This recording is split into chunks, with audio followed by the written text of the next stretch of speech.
बिस्मिल्लाहिर्रहमानुर्रहीम। अस्सलामुअलैकुम। ये lecture grade 6 के स्टूडेंट्स के लिए प्रिपेयर किया गया है और इसमें हम आपकी जनरल साइंस की बुक अमेजिंग साइंस के यूनिट नंबर 1 को डिस्कस करेंगे। और आपका यूनिट नंबर 1 है learning to be a scientist. और इस यूनिट में हम पढ़ेंगे व्हाट इज़ साइंस। सबसे पहले हम ये पढ़ेंगे कि किन चीज़ों की स्टडी को हम कहते हैं कि ये साइंस है। हु आर साइंटिस्ट, वो कौन लोग हैं जिनको हम कहते हैं कि ये साइंटिस्ट हैं। What is laboratory and different instrument used by a scientist in laboratory. Laboratory क्या है और साइंटिस्ट्स को लेबोरेटरी में काम करने के लिए कौन से इंस्ट्रूमेंट्स की या कौन से अपरेटस की या कौन सी चीज़ों की ज़रूरत पड़ती है। इस यूनिट में हम इन सब चीज़ों को डिटेल से डिस्कस करेंगे। तो सबसे पहले हम पढ़ेंगे कि व्हाट इज़ साइंस। हम जिस नेचुरल वर्ल्ड में रहते हैं यहाँ हमारी सराउंडिंग्स में बहुत सारी चीज़ें हैं। कुछ लिविंग थिंग्स हैं, कुछ नॉन लिविंग थिंग्स हैं। इन सब चीज़ों को स्टडी करना, इन लिविंग थिंग्स को और नॉन लिविंग थिंग्स को और हमारे इन्वायरमेंट को स्टडी करना साइंस कहलाता है। सो इन शॉर्ट हम कह सकते हैं कि science is the study of things and events that takes place around us। अब हम पढ़ते हैं कि साइंटिस्ट कौन होते हैं। साइंटिस्ट वो लोग होते हैं जो साइंस को स्टडी करते हैं और ये हमारे इन्वायरमेंट में लिविंग और नॉन लिविंग थिंग्स पे रिसर्च करते हैं। अच्छा, अब वो ये रिसर्च किस तरह करते हैं? वो किसी भी साइंटिफिक प्रॉब्लम को जो हमारे इन्वायरमेंट में हो उसको ऑब्ज़र्व करते हैं और फिर उस पर एक्सपेरिमेंट्स परफॉर्म करते हैं और फिर वो अपनी रिसर्च के थ्रू किसी एक फाइनल कंक्लूजन तक पहुंच जाते हैं। तो ये रिसर्च करने वाले जो हैं और एक्सपेरिमेंट्स परफॉर्म करने वाले हमारे इन्वायरमेंट की किसी भी चीज़ के ऊपर, उनको हम साइंटिस्ट कहते हैं। फॉर एग्ज़ाम्पल, अगर हम आजकल की जो सिचुएशन चल रही है अगर हम उसको देखें तो उसमें एक वायरस जिसे हम कोरोना वायरस कहते हैं वो इंसानों में डिजीज़ कॉज कर रहा है। तो अब वो लोग जिन्होंने उस वायरस का स्ट्रक्चर बताया है और ये बताया कि वो वायरस हमारी बॉडी में किस तरह एंटर होता है और एंटर होने के बाद वो डिजीज़ कैसे कॉज करता है, तो जिन लोगों ने इन सब चीज़ों पे रिसर्च की है वो साइंटिस्ट हैं।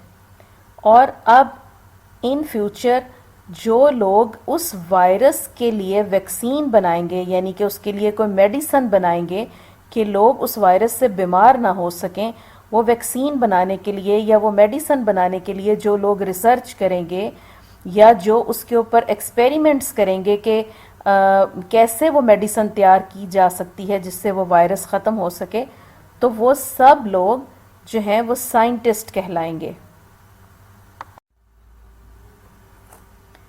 साइंटिस्ट जिस स्पेशल रूम में एक्सपेरिमेंट परफॉर्म करते हैं उसको हम लेबॉरेटरी कहते हैं। जैसा कि यहाँ आप एक पिक में देख रहे हैं कि कुछ साइंटिस्ट एक एक्सपेरिमेंट परफॉर्म कर रहे हैं। अब ये जिस स्पेशल रूम में एक्सपेरिमेंट परफॉर्म कर रहे हैं ये लेबॉरेटरी है और साइंटिस्ट को एक्सपेरिमेंट्स करने के लिए कुछ इक्विपमेंट्स की या कुछ इंस्ट्रूमेंट्स की ज़रूरत होती है, उन्हें कुछ चीज़ों की ज़रूरत होती है और वो चीज़ें लेबॉरेटरी में ही रखी जाती हैं। उन चीज़ों को हम जो उनको एक्सपेरिमेंट के दौरान जिन चीज़ों की ज़रूरत होती है उनको हम अपरेटस कहते हैं। So apparatus is scientific equipment used to perform experiment. जैसा कि यहाँ आपको एक पिक में नज़र आ रहा होगा, इसमें काफ़ी सारे इंस्ट्रूमेंट्स हैं। ये वो सब इंस्ट्रूमेंट हैं जिनकी एक्सपेरिमेंट जब हम करते हैं तो हमें इन सब चीज़ों की ज़रूरत पड़ती है। अब हम पढ़ते हैं कि रीएजेंट बॉटल्स क्या होती हैं। जब कोई एक्सपेरिमेंट परफॉर्म किया जाता है तो हमें उसमें बहुत सारे केमिकल्स की भी ज़रूरत होती है। केमिकल्स को स्पेशल बॉटल्स में रखा जाता है जो ज़्यादातर तो ग्लास की होती हैं, शीशे की बनी हुई होती हैं, बट उनमें से कुछ प्लास्टिक की भी हो सकती हैं। तो वो स्पेशल बॉटल्स जिनमें केमिकल्स को रखा जाता है लेबॉरेटरी के अंदर, उन बॉटल्स को हम रीएजेंट बॉटल्स कहते हैं। अब मैं आपको कुछ इंस्ट्रूमेंट्स की डिटेल बताऊंगी जो कोई भी एक्सपेरिमेंट परफॉर्म करने के लिए साइंटिस्ट को जिनकी ज़रूरत पड़ सकती है, जिन इंस्ट्रूमेंट्स की, उनकी मैं आपको डिटेल बताऊंगी। लेकिन उससे पहले मैं आपको एक चीज़ एक्सप्लेन करना चाहूँगी कि डिफरेंट क्वांटिटीज़ को मेजर करने के लिए इंस्ट्रूमेंट डिफरेंट होते हैं और हर क्वांटिटी को डिफरेंट यूनिट्स में मेजर किया जाता है। फॉर एग्जांपल, अगर आपने किसी भी कपड़े की लेंथ को मेजर करना है तो आप कपड़े की लेंथ को किस चीज़ से मेजर करेंगे? लेंथ मेजर करने के लिए तो आप इंचेस टेप लेंगे ना, इंचेस टेप से आप लेंथ मेजर करेंगे। आप कपड़े की लेंथ को कभी भी थर्मोमीटर से मेजर नहीं कर सकते। इसी तरह अगर आपने किसी बॉडी का टेम्परेचर मेजर करना है तो टेम्परेचर को हमेशा आप थर्मोमीटर से मेजर करेंगे, आप उसके लिए अब इंचेस टेप यूज़ नहीं कर सकते। तो इस तरह डिफरेंट जो क्वांटिटीज़ हैं, यानी कि जैसे कि टेम्परेचर है, लेंथ है, वेट है, इस तरह की क्वांटिटीज़ को, डिफरेंट क्वांटिटीज़ को मेजर करने के लिए इंस्ट्रूमेंट भी डिफरेंट होते हैं और हम उनको डिफरेंट यूनिट्स में मेजर करते हैं। फॉर एग्जांपल, अगर आप कपड़े की आपने लेंथ बतानी है तो आप ये कहेंगी कि 1 मीटर पीस ऑफ क्लॉथ। आप ये नहीं कहेंगी कि 1 kilo piece of cloth. Kilo का वर्ड तो आप लेंथ के लिए यूज़ नहीं करेंगी, किलो का यूनिट तो लेंथ के लिए नहीं हो सकता। इसी तरह आप ये भी नहीं कह सकती कि अगर आपने उसकी लेंथ बतानी है तो आप ये नहीं कह सकती कि 1 मीटर की जगह आप ये नहीं कह सकती 1 डजन क्लॉथ, ऐसे भी नहीं कहेंगी। तो हर चीज़ को डिफरेंट इंस्ट्रूमेंट से और डिफरेंट यूनिट्स के साथ मेजर किया जाता है। अब मैं आपको उन इंस्ट्रूमेंट्स की डिटेल बताऊंगी कि वो किस किस क्वांटिटी को मेजर करते हैं और उनको, उनके जो मेजरिंग यूनिट्स हैं, यानी कि उनको किस यूनिट में मेजर किया जाता है। हमारी लेबॉर्ट्री में एक इंस्ट्रूमेंट यूज़ होता है जो बहुत स्मॉलर थिंग्स जिनको हम अपनी नेकेड आई से नहीं देख सकते, वो उनको बड़ा करके दिखाता है। उस इंस्ट्रूमेंट को हम कहते हैं माइक्रोस्कोप।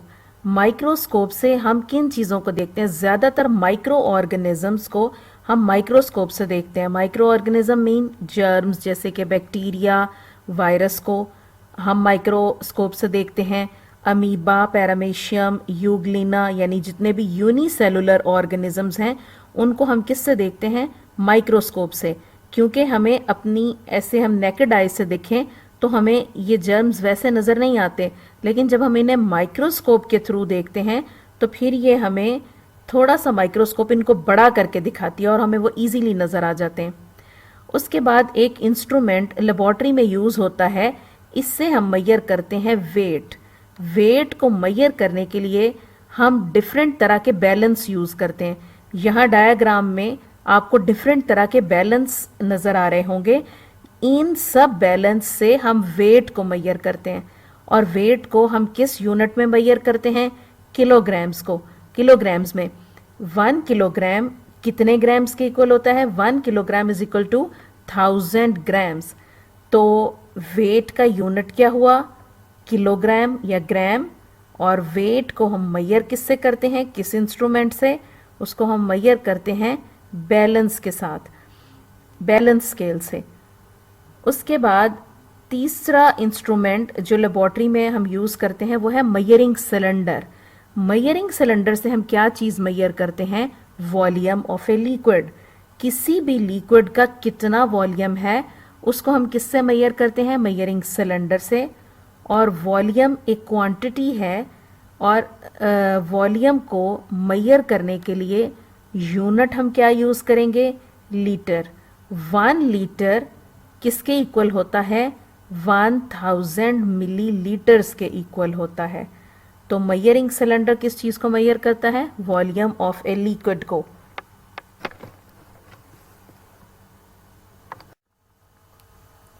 नेक्स्ट इंस्ट्रूमेंट है हमारे पास स्टॉप वॉच। लेबॉर्ट्री में एक्सपेरिमेंट्स करते हुए हम टाइम किससे मैयर करते हैं? टाइम हम मैयर करते हैं स्टॉप वॉच से। और टाइम को हम किस यूनिट में मैयर करते हैं? टाइम को मैयर करने के लिए हम यूनिट यूज़ करते हैं या तो और, मिनट या सेकेंड। 1 आवर किसके इक्वल होता है? 60 मिनट्स के। यानी 1 आवर में कितने मिनट्स होते हैं?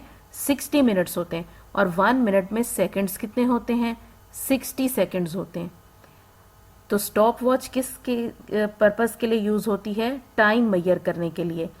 यहाँ डायाग्राम में लेबॉर्ट्री में यूज़ होने वाली एक स्टॉप वॉच की डायाग्राम आप यहाँ देख सकते हैं। नेक्स्ट इंस्ट्रूमेंट हमारे पास है मीटर रूल। मीटर रूल से हम क्या मैयर करते हैं? इससे हम लेंथ मैयर करते हैं।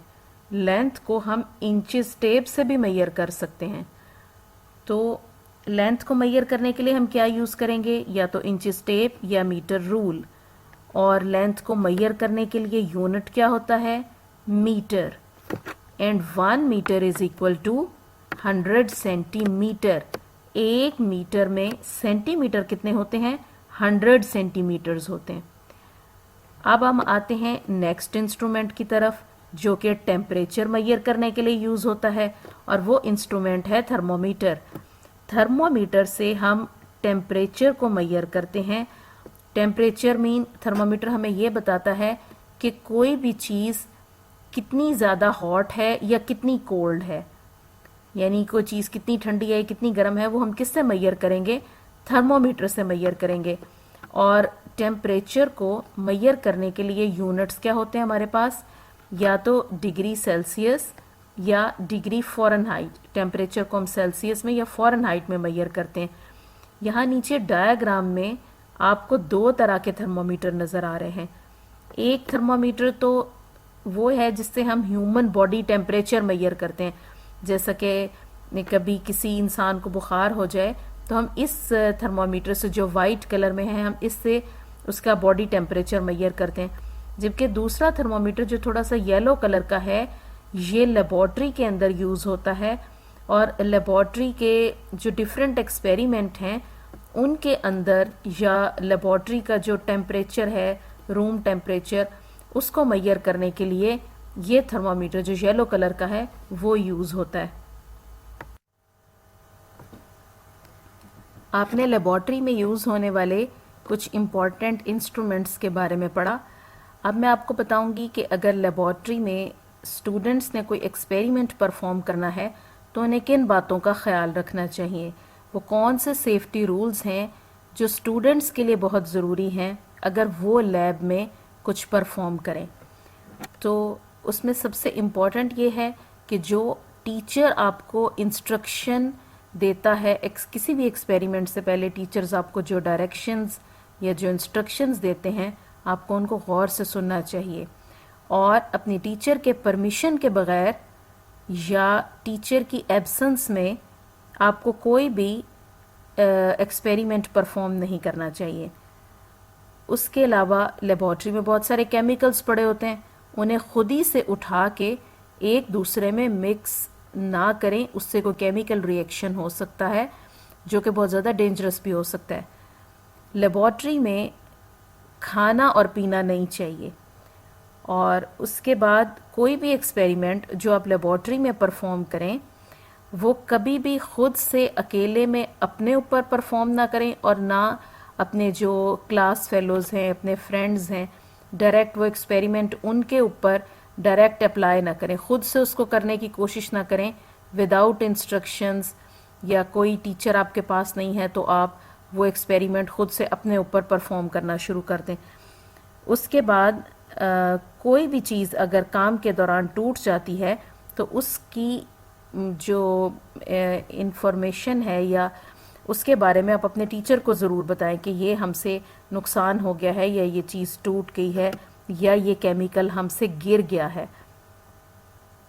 उसके बाद अपना काम ख़त्म करने के बाद अपने हाथों को बहुत अच्छी तरीके से वॉश कर लें, क्योंकि उन पे कोई केमिकल लगा हुआ भी हो सकता है। जिस जगह पे आपने काम किया है उस जगह को अच्छी तरह से साफ़ करें। चीज़ें जहाँ से आपने उठाई हैं वहाँ पे प्रॉपर उनको वापस रखें। और उसके बाद लाइट्स और फ़ैन को स्विच ऑफ कर दें। ये कुछ चीज़ें हैं जो लेबॉर्ट्री में जब स्टूडेंट को एक्सपेरिमेंट परफॉर्म करें तो उसके लिए ये इंस्ट्रक्शंस बहुत ज़रूरी हैं।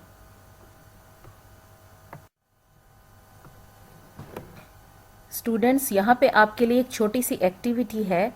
आप यहाँ कुछ इंस्ट्रूमेंट्स की पिक्चर्स देख रहे हैं। आपको इन इंस्ट्रूमेंट्स के नेम्स भी बताने हैं और आपने ये भी बताना है कि ये किस क्वांटिटी को मेजर करने के लिए यूज़ होते हैं, यानी इन इंस्ट्रूमेंट्स के क्या नाम हैं और आप इन इंस्ट्रूमेंट्स से क्या मेजर कर सकते हैं। उसके बाद राइट साइड पे एक येलो कलर का बॉक्स है जिसमें कुछ क्वांटिटीज़ लिखी हुई हैं। आपको उनके यूनिट्स बताने हैं। जैसे आपकी आसानी के लिए एक क्वांटिटी वेट का यूनिट मैंने उसके सामने लिख दिया है किलोग्राम। अब बाकी जो क्वांटिटीज़ हैं आपको इनके यूनिट्स बताने हैं। और उसके बाद आपकी जो अमेजिंग साइंस का यूनिट 1 है, learning to be a scientist, उसकी आप प्रॉपर रीडिंग करें, बोल्ड लेटर्स को अंडरलाइन करें और उसकी इम्पॉर्टेंट टर्म्स को अंडरस्टैंड करने की कोशिश करें। Thank you so much. Allah हाफिज़।